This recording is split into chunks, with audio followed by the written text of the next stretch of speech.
आज हम आपको एक ऐसी कुख्यात डकैत की कहानी सुनाने जा रहे हैं जो भारत की पहली महिला डकैत थी।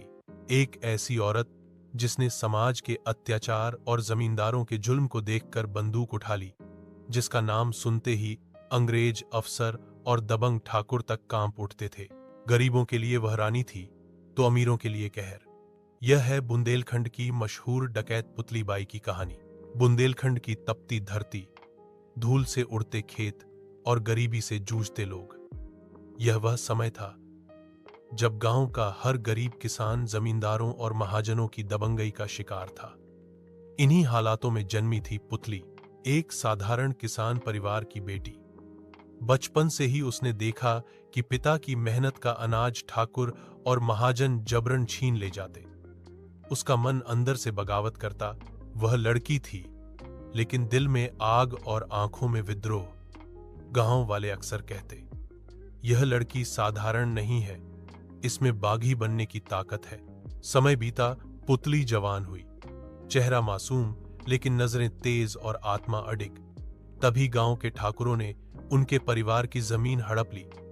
उसके भाई को बुरी तरह पीटा गया और पिता से बेगार करवाई गई। इतना ही नहीं, एक दिन उन दबंगों ने पुतली की इज्जत लूटने की कोशिश भी की। उसी रात पुतली ने कस्में खाई कि अब वह और सहन नहीं करेगी। अब वह बंदूक उठाएगी और अन्याय का जवाब खून से देगी। धीरे धीरे उसने अपने जैसे पीड़ित नौजवानों को इकट्ठा किया। यह थे वही लोग जिनके साथ समाज ने अन्याय किया था। पुतली ने उन्हें साहस दिया और जल्द ही उसका एक गिरोह बन गया।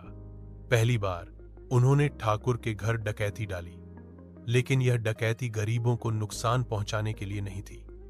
लूट का सारा अनाज और धन उसने गांव के भूखे किसानों और औरतों में बांट दिया।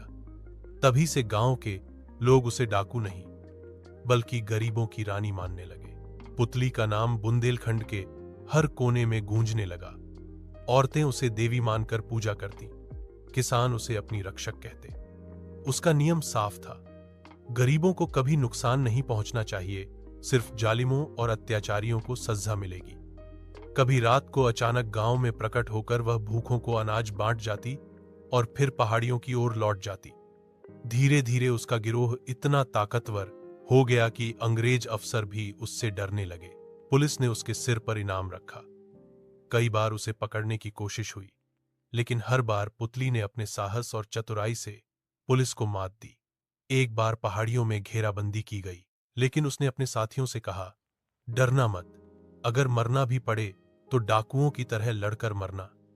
गोलियों की बारिश हुई, धूल और धुआं छा गया, लेकिन पुतली अपने गिरोह को बचाकर निकाल लाई। उसकी इस बहादुरी ने उसे और भी मशहूर बना दिया। लेकिन हर महान कहानी में विश्वासघात भी छिपा होता है।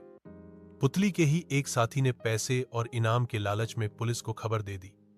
एक रात जब पुतली अपने गिरोह के साथ आराम कर रही थी, पुलिस ने अचानक हमला कर दिया। लंबी मुठभेड़ चली, गोलियों की आवाज से पहाड़ गूंज उठे। पुतली ने पूरी वीरता से लड़ाई की, लेकिन आखिरकार उसे गिरफ्तार कर लिया गया। जेल की सलाखों में बंद होने के बाद भी उसकी आंखों की चमक और दिल का जोश कम नहीं हुआ। वह बाकी कैदियों की मदद करती, उन्हें साहस देती। उसकी कहानी जेल से बाहर निकलकर पूरे देश में फैल गई। लोग कहते थे, यह वही औरत है जिसने बंदूक उठाकर अन्याय और शोषण का अंत करने की ठानी थी।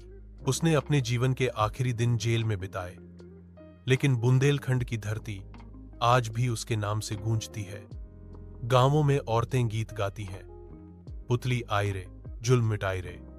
उसका नाम इतिहास में दर्ज हो गया। पुतली बाई कोई साधारण महिला नहीं थी, वह थी भारत की पहली महिला डकैत, जिन्होंने गरीबों और किसानों की लड़ाई लड़ते हुए अपनी जिंदगी कुर्बान कर दी। वह डाकू थीं, लेकिन आम जनता के लिए नायिका थीं। उनका जीवन हमें सिखाता है कि अन्याय कितना भी बड़ा क्यों न हो, अगर हिम्मत हो तो एक अकेली औरत भी उसका अंत कर सकती है।